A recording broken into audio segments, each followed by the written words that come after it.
The coffee hit the floor before her brain caught up. Just the sound, ceramic against tile, a wet splatter, made our son flinch from the hallway. She didn't even glance his way. She was too focused on me. Or rather, on what I had just said. I didn't repeat it. I didn't need to. The words had already carved themselves into the silence. Practicing for when you're gone. She stood there frozen, holding the handle of the broken mug like it might explain something. Her lips opened slightly, like she had a comeback ready. Maybe some half-hearted joke or a guilt-tripping deflection, but nothing came out.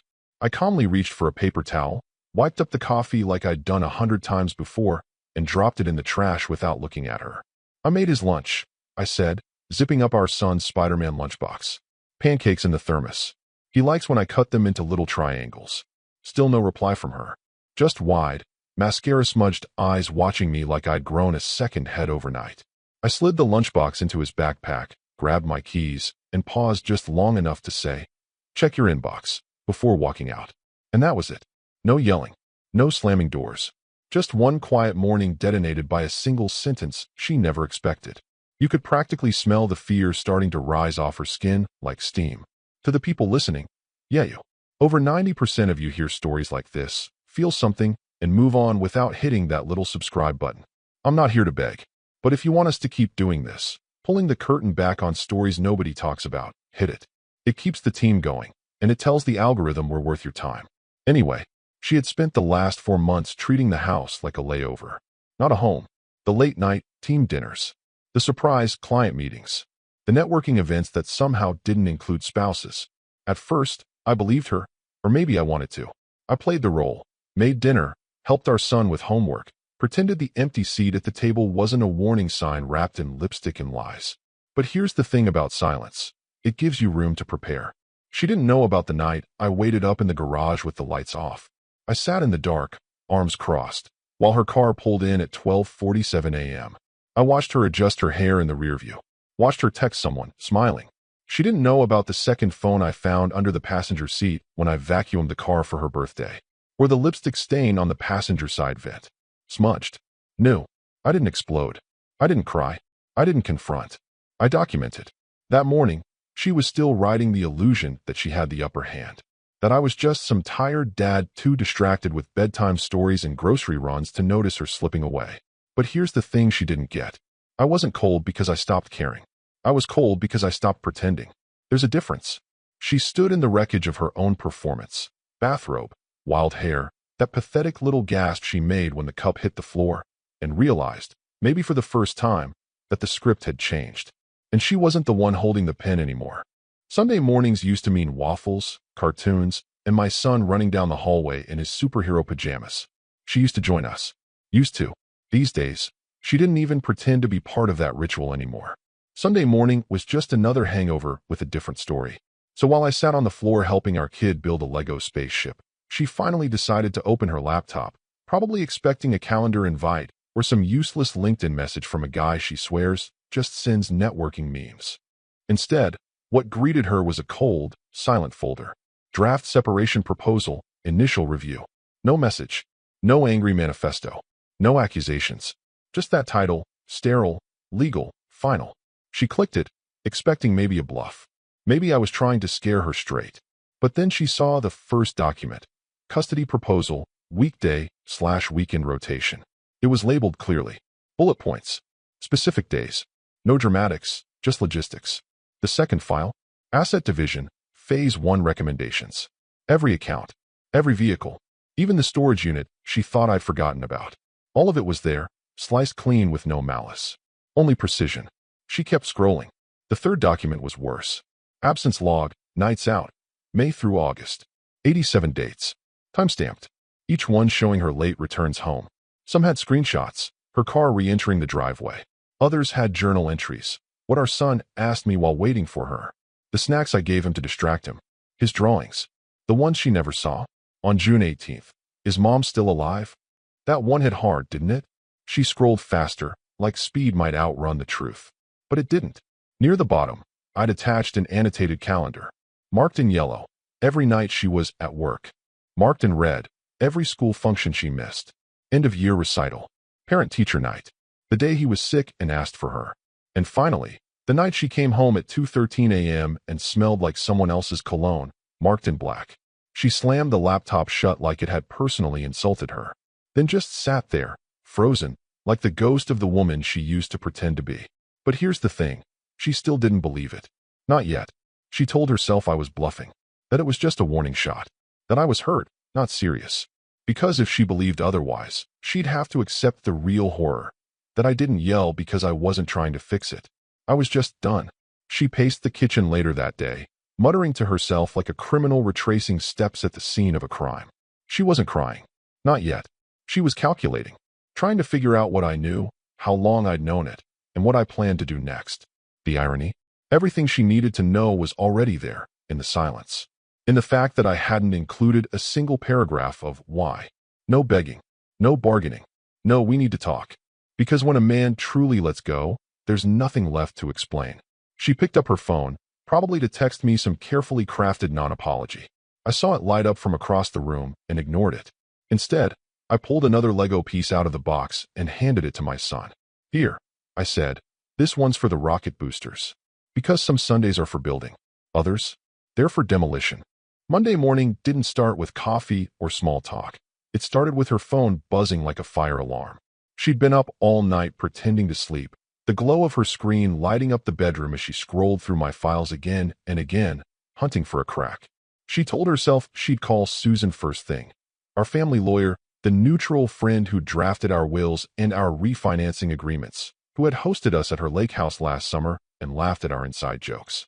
Susan was safe, predictable. Susan would tell her what to do. She dialed once.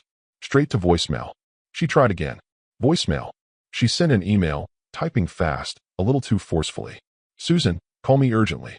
We need to discuss my husband's documents. Hit send. Waited. Her phone buzzed a minute later. Not a reply from Susan, but an automated response. Neat and clinical. Due to a conflict of interest, I have recused myself from representation. Please refer to independent counsel. This decision is final. That was it. No greeting. No signature. Just a legal wall dropped right in front of her. She stared at the screen, reread it twice, then 3 times. Her mouth opened and closed like she was trying to breathe underwater. Conflict of interest. Recused. Independent counsel.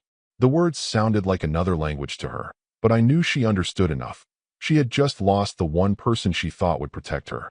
She slammed the laptop shut so hard the lid bounced, grabbed her robe tighter, and bolted out the back door barefoot. I was trimming the hedges, earbuds in, wearing a plain t-shirt and an expression she hadn't seen in months. Calm. Composed. Focused. Why is Susan dropping us? She blurted, voice high and brittle, the us, almost a squeak. I didn't even stop clipping. She didn't. I looked up then, met her eyes for a fraction of a second, and delivered the line like I was ordering lunch. She's representing me now. Her face drained in real time, all color gone, like watching a Polaroid develop in reverse. She reached for the patio chair to steady herself, nails tapping on the metal. You can't. She's always been. I clicked the trimmer off and let the silence do the work. She had no idea how many quiet coffees Susan and I had had in the last 2 months, how many late-night phone calls she'd taken after seeing my evidence, how easily she had agreed to switch sides once the truth was laid out. I set the trimmer down, wiped my hands on a rag, and gave her a look that wasn't angry, wasn't smug, just final. Call whoever you want, I said. But don't call Susan. She stood there, clutching her robe like a shield, the dew from the grass creeping up her bare feet, and for the first time, she looked smaller than the house she used to rule. She tried to speak again, but nothing came out. I picked up the trimmer, slid my earbuds back in, and pressed play on a podcast. Not music, just a podcast about bonsai care. She had no idea I'd started learning it weeks ago, quietly shaping little trees while she was out networking. Behind me, I heard the screen door slam as she fled back inside. The panic had started to bloom in her chest, full and choking. She thought she was losing a game. She hadn't yet realized the game was already over. The hedges were coming along nicely. She came home that evening like a ghost looking for a body, pale, hollow-eyed, moving through the kitchen in slow motion, trying to find something that hadn't shifted under her feet. The house was too clean, too quiet. Her own heels clicking on the hardwood sounded like gunshots in a tomb. Then she saw it. A manila envelope, plain, resting dead center on the dining table. No name, no seal, just placed there like it had always belonged. She hesitated, picked it up like it might burn her. Inside, a stack of printed pages, no header, no signature. But she knew who had assembled them. She didn't need to guess. The first line on the first page read, May 3 to 11:42 p.m. Did she fall asleep at work? Text. Long meeting, don't wait up, no answer given. Her breath caught. Below it, May 5 to 12:17 a.m. Is mom mad at me? Text. Just one more drink with the team, no answer. And on it went. A ledger. Meticulous. Unforgiving. Column 1. The night she came home after 11 p.m. Column 2. What her son had asked that night. Column 3. Whatever flimsy excuse she had texted. Column 4. The reality. No answer. Some entries were bare bones. Others carried weight. Like June 14th. June 14 to 1:08 a.m. Will she come kiss me goodnight? Text. Client dinner ran late. No answer. Underneath it, stapled, was a printed frame from our Nest cam. Her heels wobbling as she tried to find the house key, laughing into her phone, a man's hand briefly seen at her waist before she swatted it away like a gnat. The third page was worse. Audio clips. She clicked one. Is mom home yet? His voice. So soft. Maybe 6 inches from the baby monitor. Whispering like he didn't want to wake anyone. Or like he was afraid of being heard. The static hissed, then silence. She clicked another. Why does she come home so late all the time? The rustle of bedsheets. The soft thump of him turning over. She dropped the page like it bit her. The rest of the pages stayed in her lap, unread. But they didn't need to be. They'd already done their job. They weren't for court. Not for leverage. Not to win anything. They were a mirror. A record of all the things she couldn't gaslight away. Not with excuses. Not with crocodile tears. Not even with the classic, I'm just tired routine. She sat there for 10 minutes without blinking. The evening sun crept across the floor and hit the table, warming the pages like it was trying to melt them. But truth doesn't burn. It just sits there. Cold. Heavy. Eventually, she stood up and left the envelope on the table. But not before flipping the last page over. I'd written one line there, in my own handwriting. He doesn't ask about you anymore. Nothing else. She didn't cry. Not yet. That would come later. She just walked upstairs with her arms crossed like she was holding her own ribs together. Meanwhile, I sat out on the porch, flipping through a photo album with our son, pointing to an old birthday party picture. Mom was at that one, he said. I nodded. Yeah, that was a good day. We didn't talk about the envelope. We didn't need to. By Wednesday afternoon, she was unraveling invisible threads, circling the house with the frantic pacing of someone who thought sheer motion might reverse time. The lawyer hadn't called back. The old us was dead silent. Her own son was quieter around her, watching her like she was a substitute teacher who didn't know where the pencils were kept. So, she made the only move she had left. She called her sister. Can you come over? Please. I need to talk. 20 minutes later, Amanda arrived, ponytail up, flats on, that big sister in crisis mode, face already prepped. They hugged too long, and she clung to Amanda like a shipwrecked sailor clutching driftwood. No makeup this time. No pretense. Just baggy clothes and a woman trying to pretend she wasn't cornered. They sat on the living room couch. Amanda glanced around, noticing the weird quiet, the tidiness that felt more like a hotel room than a home. Still, she said nothing. They ordered Thai, her comfort food. Always had been. While waiting, she vented, loudly, bitterly, dramatically. He's cold. Robotic. Like he's planning something. Like I'm the enemy now. Her voice cracked, and she tried to force a tear. I don't even recognize him. He used to love me. Now I feel like he's just watching me drown and taking notes. Amanda nodded slowly, listening. But her expression wasn't sympathy. It was something quieter. Analytical. That silence only got heavier when the food finally arrived. Amanda got up to grab plates, walked into the kitchen, and saw the envelope. It wasn't hidden. Just sitting there on the counter, tucked slightly under a stack of mail. Its corner stuck out, revealing a faint red stamp. Curious, Amanda reached for it. Her fingers brushed the edge, and something told her, instinct maybe, that this was important. Inside was one photo. A glossy, full-color printout. Her sister at a bar, laughing, her hand on a glass of wine, and a man standing behind her. His hand was unmistakably familiar, resting low, too low, on her back, fingertips just barely disappearing beneath her shirt hem. It wasn't friendly. It wasn't innocent. It was intimate. The timestamp in the lower corner told the rest of the story. A date from just 3 weeks ago. One of the nights she'd claimed she was closing a deal with the regional director, and it might run late. Amanda didn't shout, didn't hold up the photo like a gotcha. She just stood there staring at it for a long time, her fingers tightening on the glossy edge. Her sister entered the kitchen, half laughing through whatever excuse she was mid-sentence on, but froze the moment she saw Amanda's face. What? Amanda didn't answer. She simply held the photo up, slow and deliberate. And then her voice, flat and factual. He sent this? She nodded, breath hitching. I don't know. It was just there. Amanda's mouth pressed into a hard line. Who is he? She asked, still looking at the picture. She opened her mouth, closed it. Is this one of your co-workers? Amanda asked. The word co-workers came out like poison. Her sister said nothing. Amanda placed the photo gently back in the envelope, slid it into her purse, and grabbed her jacket. Wait, she called out. Amanda, please, just let me explain. Amanda turned at the door, eyes hard now. No, you had me fooled too. But this, she held the purse tighter. This explains more than anything you've said tonight. And just like that, she walked out, left the takeout on the table, untouched, left the door open behind her, like even closing it felt too final. She stood there in the hallway, listening to the distant hum of Amanda's car starting. The smell of green curry and spring rolls filled the kitchen like a cruel joke. She didn't eat, couldn't. She just sat at the table staring at the steam rising from a dinner that was never going to happen. No fights, no shouting match, no scene, just truth, quiet, sharp, and surgical, one envelope at a time. Thursday morning arrived with a knock, not the frantic kind, not someone trying to alert or warn. No, this one was deliberate, precise. 3 taps at 9:12 a.m. from a uniformed courier holding a clipboard and a padded envelope. She didn't even check the peephole. She just opened the door like a woman expecting salvation. Certified delivery for Ms. Rachel Adler. The courier said, tone flat. He handed her the clipboard. She signed with fingers still trembling from a sleepless night, the black pen jerking like a lie detector under pressure. The envelope was heavy. Legal paper heavy. That dense, soul-sinking weight that tells you before you even open it, this changes everything. She tore the flap open in the hallway, breath tight. Notice of intent to file for separation and request for temporary custody. All caps. Bold. Times New Roman, 12-point font. Clinical.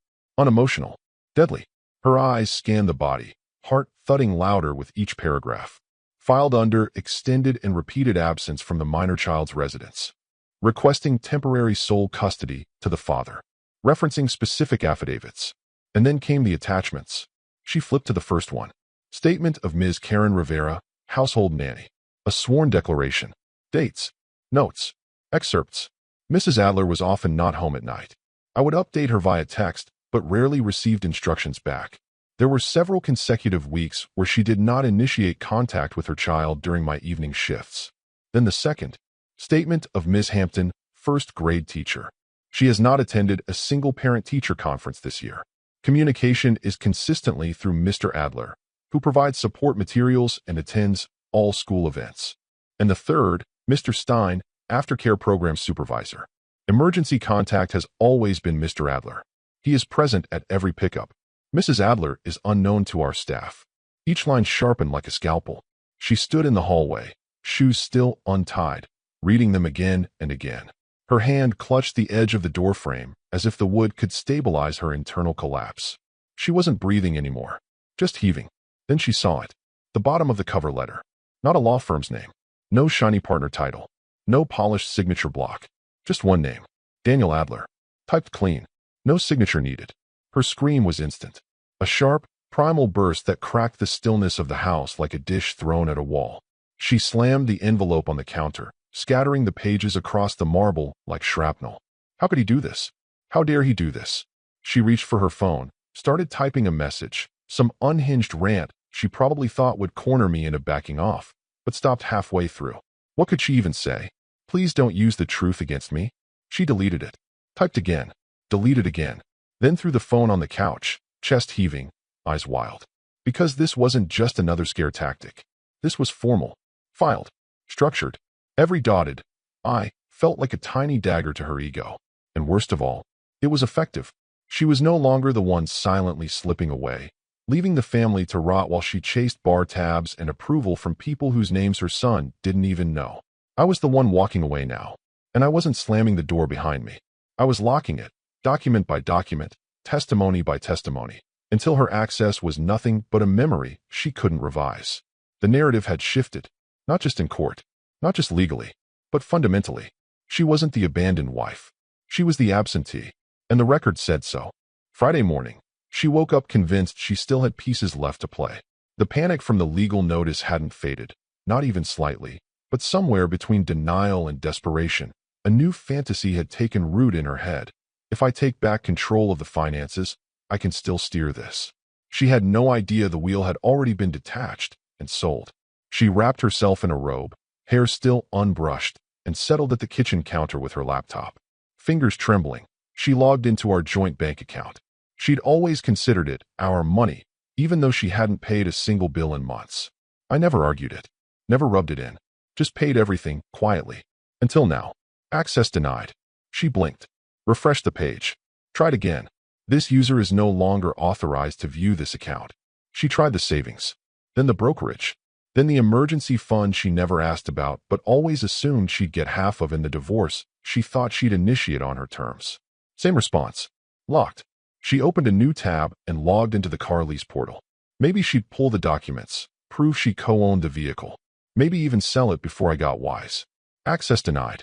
Account no longer active under your credentials. She froze. Hit back. Tried again. Same thing. Then a third time, on instinct, on ego. Her reflection in the laptop screen was now a woman she wouldn't have hired to water her plants. Eyes hollow, lips dry, shoulders hunched. She typed fast now, sweating, pulling up the mortgage info. Nothing. Then an alert message popped up. Property now managed by the Adler Trust entity. She didn't know what that meant. Not really. But it sounded permanent. It was the house, the accounts, even the damn HOA autopay. Everything was now legally structured under a trust I'd set up 6 months ago. Quietly, legally, cleanly. I hadn't moved out. I'd moved around her. And now, there was nothing left to lean on. She picked up her phone and dialed me. Straight to voicemail. She tried again. Same result. On the third try, she finally got the outgoing message. This line is no longer available for personal calls. That was it. No warmth. No anger. Just finality. She slammed the phone down on the counter and started pacing like a lioness in a zoo enclosure. Sharp turns, eyes scanning the room for something to attack. But there was no one to scream at. No man standing there to accuse. No crowd to perform for. Just her and the mess she made. She opened the fridge. Empty except for almond milk, a near-expired hummus, and a juice box. The groceries hadn't been restocked in days. She opened the cabinets. No coffee. No cereal. No breadcrumbs to follow. Because I hadn't been shopping for her. Just for our son and me. She gripped the edge of the countertop, knuckles white. Her breathing grew rapid, shallow. She started mumbling things, legal threats, nonsense about marital property, about her half. But all the words bounced off the walls like rubber darts. Because here's what she hadn't figured out. This wasn't court prep. This was the separation. Her exit had already begun. Not with a bang, not with a suitcase, but with keystrokes. With the trust, the refiled deeds, the custodial affidavits, the private credit lines. And yes, the line she was no longer authorized to call. She thought we'd negotiate, that I'd flinch.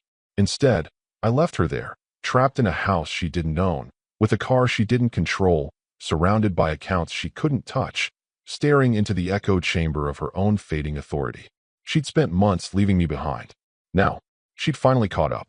Monday morning, she pulled into the elementary school parking lot like it was her battlefield, engine idling too long, sunglasses hiding the mess she hadn't managed to fix. She was overdressed for a parent-teacher drop-in, blazer too sharp, perfume too loud for 8:15 a.m. But she thought the right look might still earn her access. She didn't want a conference, she wanted reassurance. Proof she still mattered. She marched past the office like she owned the place. The receptionist offered a polite smile, but she didn't check in. She turned straight down the hall, heels echoing on tile, stopping at room 104. The door was open just a crack. She peered in and saw Ms. Hampton, their son's teacher, arranging art supplies for the morning session. She knocked once and stepped inside. "Hi, I'm Rachel Adler, Josh's mom. I just wanted a quick word." Ms. Hampton looked up, caught slightly off guard, then put on her professional smile. "Of course. I'm actually expecting Mr. Adler for the scheduled check-in. Is everything all right?" Rachel blinked. "He scheduled it? Without me?" Ms. Hampton hesitated, then walked over to her desk and pulled up the file folder. She flipped through the pages, then turned it gently so Rachel could see it. Primary contact, Daniel Adler. Secondary guardian, Rachel Adler. The words might as well have been carved in concrete. I'm sorry, Miss Hampton said, polite but firm. For all updates or scheduling, we're required to go through the primary guardian listed on the record. That's school policy now. Rachel's throat dried up. He changed this. Miss Hampton paused. The form was updated 6 weeks ago. Signed and notarized. Everything's been transitioned per district protocol. Rachel's mouth moved, but made no sound. Her arms crossed instinctively. She tried to smile, tried to spin something about work hours and misunderstandings, but the teacher had already turned back to her clipboard. If you'd like to speak with me directly, she said without looking up, Mr. Adler can approve a secondary session and add you to the calendar. Right, Rachel croaked. Of course. That makes sense. She backed out of the classroom like someone leaving a stranger's funeral. The hallway felt colder now. Longer. She passed the wall of crayon drawings, saw her son's name on a cutout leaf for the gratitude tree. It read, I'm thankful for Dad. He always shows up. Her steps quickened. She didn't want to cry in the school hallway. Back at her car, she yanked open the door, threw her bag into the passenger seat, and collapsed into the driver's seat with a gasp that almost sounded like laughter. Like the final slap of irony had just landed. And then she saw it. Tucked under the windshield wiper, a folded sheet of printer paper, the kind kids use for drawings. Her heart seized for half a second. Maybe it's a card. Maybe he made me something. She stepped out and unfolded it. 2 stick figures under a bright yellow sun. A bench. A swing. The taller stick figure had glasses, mine. The smaller one had spiky brown lines. Our son's hair. To the side, a blank space. No third figure. Just grass. At the bottom, in crayon. Just us two now. Her hand dropped to her side, the drawing hanging limp like a flag at half-mast. Her throat tightened. Her eyes filled, but the tears didn't fall. Not yet. Because the weight wasn't just sadness. It was displacement. Even her son, in the simplest language possible, had redrawn the family without her. She was no longer default. No longer assumed. She was a guest in her own child's life. And like any guest, she now had to request permission, if she wanted to be seen at all. She sat by the window on Tuesday morning, staring at the hedge I trimmed 3 days earlier, now slightly overgrown again, just enough to irritate her. It used to annoy me how quickly it grew back. Now it was her turn. That's what happens when you think things will wait for you. Her phone hadn't rung in 2 days. Not from friends. Not from her sister. Not even the group chat she used to dominate with filtered selfies and hilarious dating memes. The silence was suffocating, but not total. She still had one number left on speed dial. The lawyer. Her new one. The one she hired in a rush after Susan flipped sides and took her calm, quiet competence with her. She'd called him 5 times yesterday. No answer. 2 emails. A voicemail that might have come off more desperate than she intended. Now, finally, the phone rang. She jumped like she'd been electrocuted, nearly knocking over her untouched tea. Scrambled to answer. Rachel, the voice said, low and quick, like he'd just come out of a wind tunnel. Yes, finally. What's going on? Why haven't you? I've reviewed the documents, he cut in. All of them. His tone wasn't annoyed. It was something worse. Defeated. The structure is devastating, he continued. Every document your husband submitted is time-stamped, cross-referenced, and backed by third-party statements. Teachers, caregivers, home logs. Even the school's attendance software shows you haven't signed in once in over a year. She opened her mouth, but he kept going. He's built a timeline that paints you as willfully neglectful. Not just distracted or overworked, but absent. Absent with intent. That's not true, she started, but her voice cracked. He didn't stop. The judge won't even flinch, Rachel. You need to understand that. This isn't a he said, she said. This is a structured, chronological, sworn record. He's built the custody equivalent of a no-fly zone. She gripped the phone tighter. So what are you saying? That I lose him? That I lose everything? I'm saying, he replied, and now his voice slowed, that if you try to fight this the traditional way, you'll be litigating from a defensive corner for years, spending money you don't have, building arguments you can't prove, and facing a courtroom where your own son's artwork has already made its way into the judge's hands. She stopped breathing for a second. He let the silence settle, then added, almost reluctantly, my legal advice is to settle. Quietly, while you still have a say in how this ends. She slumped against the window frame. No, that's not how this was supposed to go. I believe you, he said softly. But the law believes paper. And he has all the paper. She hung up mid-sentence. She didn't scream this time. She just sank to the floor, knees hitting tile like she'd been unplugged from her own body. Her hands slid into her hair, pulling hard, trying to wake herself up from the nightmare she'd built one lie, one night out, one empty promise at a time. It wasn't just that she'd been caught. It was that she'd been outmatched. Not by rage, not by vengeance, but by someone who prepared. Someone who didn't need to yell, or slam doors, or post online. He didn't explode. He documented. And now, she was the one cornered. Out of cards. Out of time. Out of people who believed her. The man she once mocked for being too passive had simply waited for the moment she'd call him cold, so he could finally show her what cold really looked like. Wednesday morning arrived cold and clinical, like someone had drained all the color out of the world overnight. She got up early, earlier than she had in months. Showered, picked out a blazer that still fit, applied makeup with trembling hands, and tried to remember what poise looked like. Somewhere in the back of her mind, she believed the right outfit, the right tone, might still tilt something back in her favor. That maybe she could perform her way out of this. She arrived at the courthouse 15 minutes early, sat on the bench outside courtroom 3C, legs crossed tightly, folder in hand. Empty folder. Just a few scribbled notes, a half-baked statement she had written at 2 a.m. Her lawyer arrived shortly after, briefcase full, expression grim. He barely made eye contact. 10 minutes later, I walked in. No lawyer. No entourage. Just me and a single black folder tucked under my arm. I didn't look at her. I didn't need to. I walked straight to the defendant's table and sat down like I'd rehearsed it 100 times. Because I had. The judge entered, an older man with a calm gaze and too much experience to be impressed by emotion. He adjusted his glasses, flipped open the binder of documents I'd submitted, and took his time. Page after page. Affidavits. Logs. Emails. Audio transcripts. Drawings. Teacher notes. Financial statements. All of it there. Dated, cross-verified, curated like a museum of her absence. When he finally spoke, his tone was flat, factual. "This is remarkably organized," he said, flipping one last page and closing the binder. Then he looked up, first at me, then at her. "Ms. Adler, do you dispute the timeline presented here?" She opened her mouth, inhaled sharply, eyes wide, about to launch into some speech about working mothers and blurred lines and emotional complexities. But before she could get a single word out, her own lawyer placed a hand on her wrist. "Don't," he whispered. The courtroom went still. A single fluorescent light buzzed overhead.